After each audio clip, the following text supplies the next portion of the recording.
speak through Fox News and let the independents who are tuning into you, let them know what it is that she stands for, the principles behind her positions.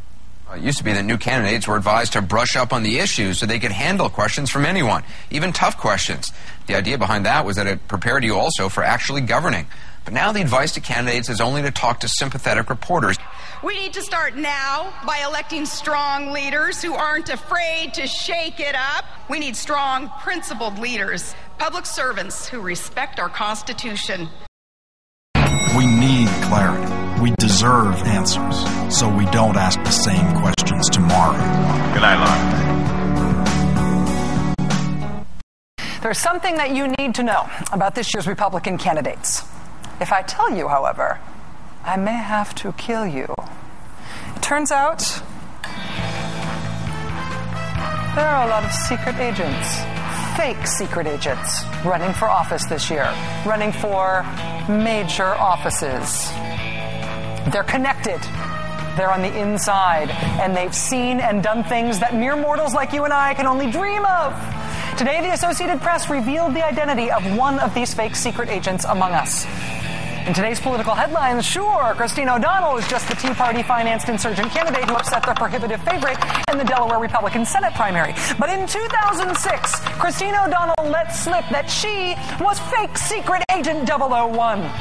At the time, Christine O'Donnell was a perennial protest candidate running in election after election after election and losing every time. And that year, in one of her many tries at running for the United States Senate, Christine O'Donnell blindsided her Republican opponent at a debate with this claim.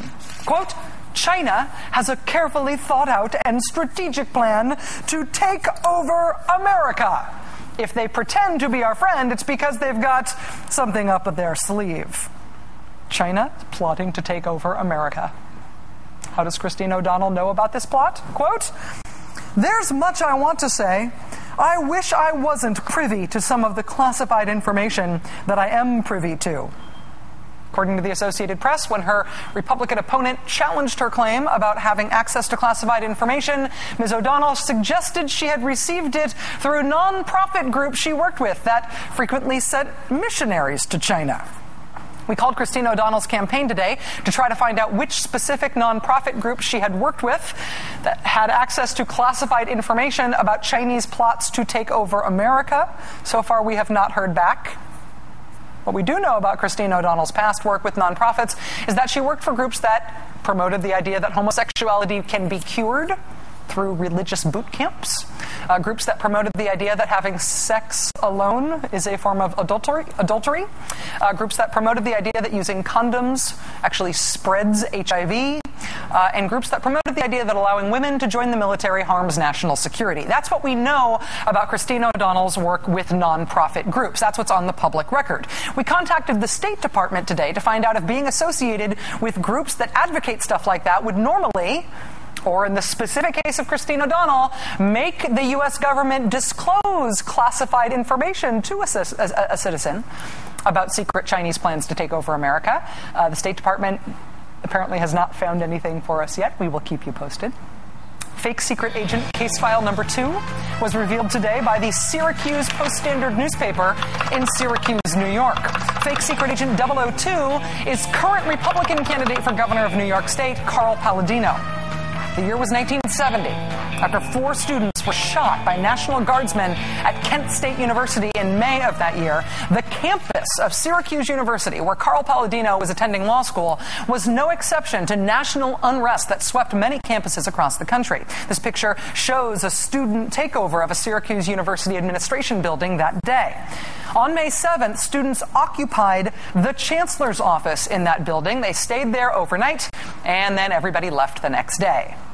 Agent Palladino, however, has just revealed that in his mind, not only did things go really differently than what everybody else remembers and what was in the papers at the time that it happened, Agent Palladino has also revealed that he, fake secret agent Carl Palladino, had a super important secret agent role in how things went down that day. In his mind, fake secret agent Carl Paladino told the Syracuse Post-Standard last week that while working fake undercover with the Syracuse police, he was a negotiator during a hostage standoff as riots enveloped the campus. That day back in May 1970, quote, "When the riots came, I was the one who negotiated for the police chief to take the place of the school's chancellor, who the students had locked down in the administration building. I went out and found them, and I said, take the police commissioner and let the chancellor go home. The guy's got to take a shower. I mean, for God's sakes." So they said, "Yeah, okay." According to actual reports at the time, no, Carl, no. The school's chancellor was never held hostage, for one. Also, nobody else but Carl remembers Carl having any role in the protests or the resolution of the protests at all. A current Syracuse history professor who was at the administration building that day told the Syracuse Post-Standard, quote, "That's completely wrong. He's either living in cloud cuckoo land, or shall we say, his historical memory is clouded by whatever it is."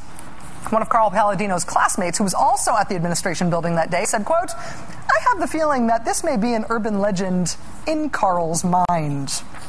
This unveiling today of Carl Paladino as this year's fake secret agent number 2 follows the unveiling earlier this year of fake secret agent 003.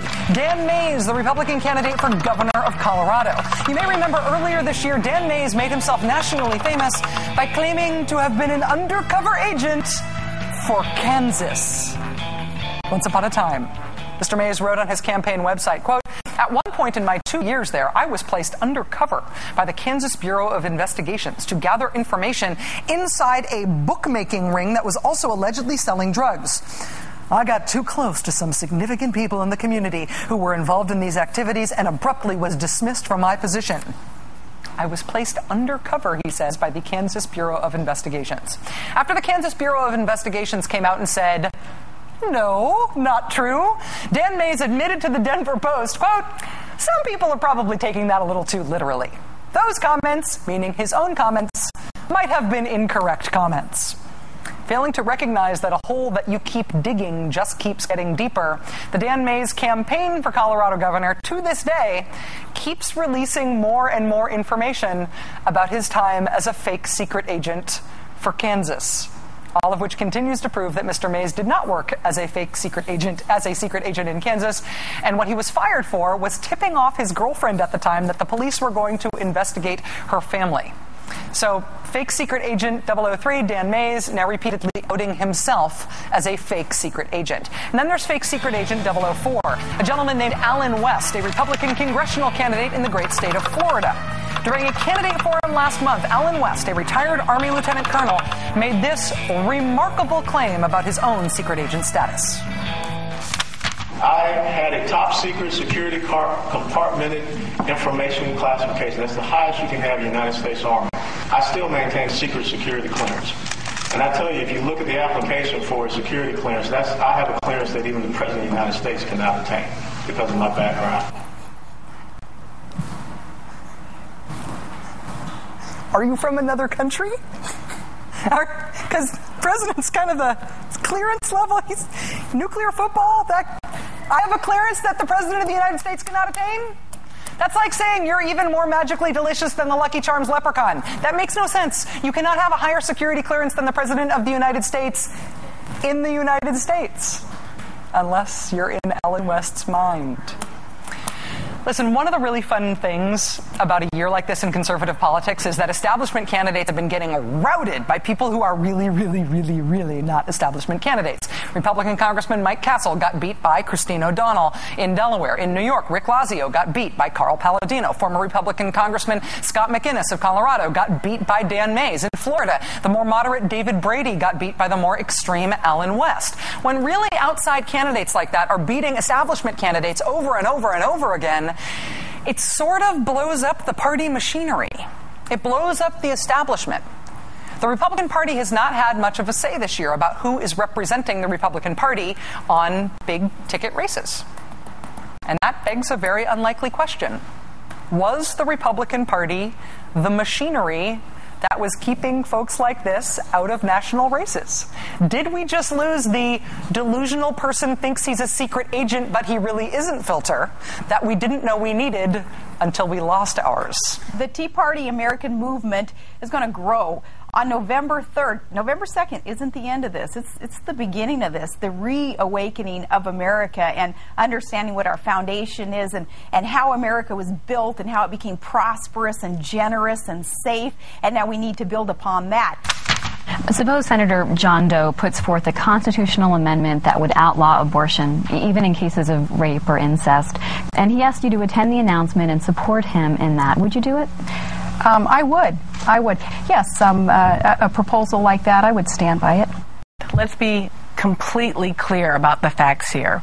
There is no place in the world and no time in history where restricting women's reproductive rights makes a people or a nation more free or more equal. These extreme positions on abortion are, without any question, a war on American girls and women, and the fact that there are women who are both complicit and participatory in it is really neither surprising nor unprecedented. It has always been true, and it is incredibly important that we recognize that despite the fact that we can be very proud of these women and as politicians, that the question is, how do women as citizens fare on the other side of them either being elected or not elected?